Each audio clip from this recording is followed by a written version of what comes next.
जीवन परिचय रामधारी सिंह दिनकर। इस वीडियो में हम रामधारी सिंह दिनकर जी के जीवन परिचय और साहित्यिक परिचय दोनों के बारे में जानेंगे। तो चलिए वीडियो को शुरू करते हैं। रामधारी सिंह दिनकर का जन्म 23 सितंबर सन 1908 ईस्वी को बिहार के सिमरिया गांव में हुआ था। इनके पिता का नाम रवि सिंह और माता का नाम मनरूप देवी था।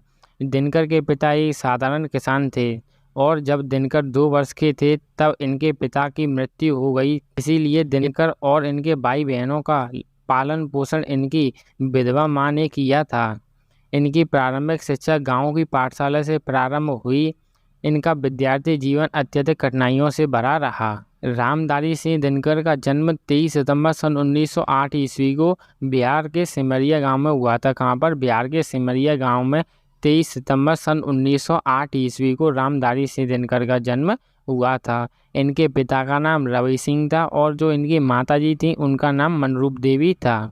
दिनकर के पिता एक साधारण किसान थे और जब दिनकर 2 वर्ष के थे तब इनके पिताजी की क्या है मृत्यु हो गई थी। दिनकर जी जब 2 वर्ष के थे इनके पिताजी की तब मृत्यु हो गई। इसीलिए इनके भाई बहन जो थे इनका पालन पोषण इनकी विधवा माँ ने किया होगा। जैसा कि आप सभी को पता था, वैसे आपने और जीवन परिचय में सुना होगा कि दादा के यहाँ पर हुआ था या फिर नानी के यहाँ पर, लेकिन इनका पालन पोषण इनकी विधवा माँ ने ही किया था। इनकी प्रारंभिक शिक्षा भी गाँव की पाठशाला से ही प्रारंभ हुई थी। ठीक है। और इनका जो विद्यार्थी जीवन था वो अत्यधिक कठिनाइयों से भरा रहा। कैसे भरा रहा अब हम आगे जानेंगे। मैं आपको बता दूं कि यहाँ पर जितनी भी जगह पर आपको दिनकर लिखा दिख रहा है उतनी जगह पर उस जगह पर आपको क्या करना है, रामधारी सिंह दिनकर लिखना है। इससे हुआ क्या कि आपको जो जीवन परिचय है वो बहुत ही बड़ा लगने लगेगा और इससे कोई जो है ज़्यादा इफेक्ट भी नहीं आएगा और आपको नंबर भी पूरे मिलेंगे। विद्यालय जाने के लिए यह अपने घर से 10 मील पैदल चलते थे। पैदल चलना इनकी मजबूरी था। इन्होंने पटना कॉलेज से बीएससी किया और फिर एक स्कूल में अध्यापक हो गए और सन 1952 में इन्हें राज्यसभा का सदस्य मनोनीत किया गया। वर्ष सन 1972 में इन्हें ज्ञानपीठ पुरस्कार मिला। 24 अप्रैल सन 1974 ईस्वी को हिंदी काव्य गगन का यह दिनकर हमेशा के लिए अस्त हो गया। विद्यालय जाने के लिए घर से इन्हें कम से कम 10 मील पैदल जो है चलना पड़ता था और पैदल चलना इनका मजबूरी था। इनके पास कोई भी जो है साधन नहीं था। इसलिए इनका जो विद्यार्थी जीवन था वो अत्यधिक कठिनाइयों से भरा रहा और भी इन्हें कई सारी परेशानियां भी रही इनके जीवन में। इन्होंने पटना कॉलेज से बीएससी किया और फिर स्कूल में अध्यापक हो गए। यानी इन्होंने उसके बावजूद भी जो है मेहनत की और जो है पटना कॉलेज से बीएससी किया। फिर उसके बाद जो है स्कूल में जो है ये एक किसी स्कूल में अध्यापक हो गए। सन 1952 ईस्वी में इन्हें राज्यसभा का सदस्य मनोनीत किया गया। यानी 1952 में इन्हें राज्यसभा का जो सदस्य था वो चुना गया। वर्ष सन 1972 में इन्हें ज्ञानपीठ पुरस्कार मिला। यानी सन 1972 ईस्वी में इन्हें ज्ञानपीठ पुरस्कार मिला था और 24 अप्रैल सन 1974 ईस्वी को हिंदी काव्य गगन का यह दिनकर हमेशा के लिए अस्त हो गया। अगर आप ये नहीं लिखना चाहते तो आप सीधा सीधा लिख सकते हैं कि 24 अप्रैल सन 1974 ईस्वी को रामधारी सिंह दिनकर का स्वर्गवास हो गया। आप यहाँ पर ये भी लिख सकते हैं, जो भी आपको सरल लगे वो आप लिख दें। अब हम जानेंगे इनका साहित्यिक परिचय। रामधारी सिंह दिनकर छायावादोत्तरकाल एवं प्रगतिवाद कवियों में सर्वश्रेष्ठ थे। दिनकर जी ने राष्ट्र प्रेम, लोक प्रेम आदि विभिन्न विषयों पर काव्य रचनाएं की।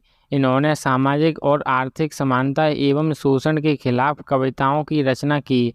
ज्ञानपीठ से सम्मानित इनकी रचना उर्वशी की कहानी मानवीय प्रेम, वासना और संबंधों के इर्द गिर्द घूमती है। रामधारी सिंह दिनकर छायावादोत्तरकाल एवं प्रगतिवाद कवियों में सर्वश्रेष्ठ थे। यानी ये जो दोनों काल थे, इन दोनों काल के कवियों में रामधारी सिंह दिनकर जी को सर्वश्रेष्ठ माना जाता है। दिनकर जी ने राष्ट्र प्रेम, लोक प्रेम आदि विभिन्न विषयों पर रचना की। यानी इन्होंने राष्ट्र प्रेम, लोक प्रेम इनसे रिलेटेड ही इन्होंने रचनाएं की थी। इन्होंने समाज के आर्थिक समानता और जो शोषण था इसके खिलाफ भी इन्होंने कई कविताओं की रचना की थी। इनकी एक कविता थी उर्वशी, ये भी हमेशा पेपर में पूछी जाती है तो आप इसे याद कर लें। इसे जो है ज्ञानपीठ पुरस्कार से सम्मानित किया गया था और ये जो रचना है वो मानवीय प्रेम वासनाओं के इर्द गिर्द ही घूमती है।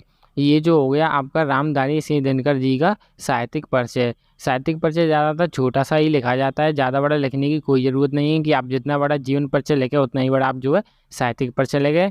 आप छोटा भी साहित्यिक परिचय लिख सकते हैं, अब फिर भी आपको पूरे ही नंबर मिलेंगे। अब हम जानेंगे रामधारी सिंह दिनकर जी की रचनाएं। इनकी प्रमुख रचनाएं निम्नलिखित हैं: रेणुका, रसवंती, हुंकार, कुरुक्षेत्र, उर्वशी, परशुराम की प्रतिज्ञा, नील कुसुम, चक्रवाला, सामदैनी, सीप और शंख इत्यादि।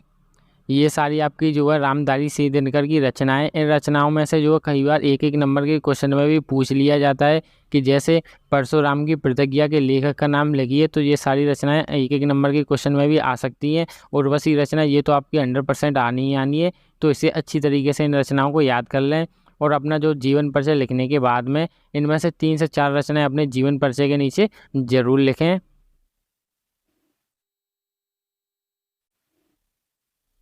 और आपको क्या करना है कि जो जीवन परिचय या फिर जो साहित्यिक परिचय, इसकी क्या करना है, आपको एक अच्छी तरीके से एक कहानी सी समझ लेनी है, बार बार इसे जो है सुनना है, जिससे क्या होगा कि आपको ये एकदम कहानी की तरह याद हो जाएगा। आपको याद करने में ज़्यादा परेशानी भी नहीं होगी। फिर भी आपको कहीं भी समस्या आती है तो आप मुझे कमेंट करके पूछ सकते हैं।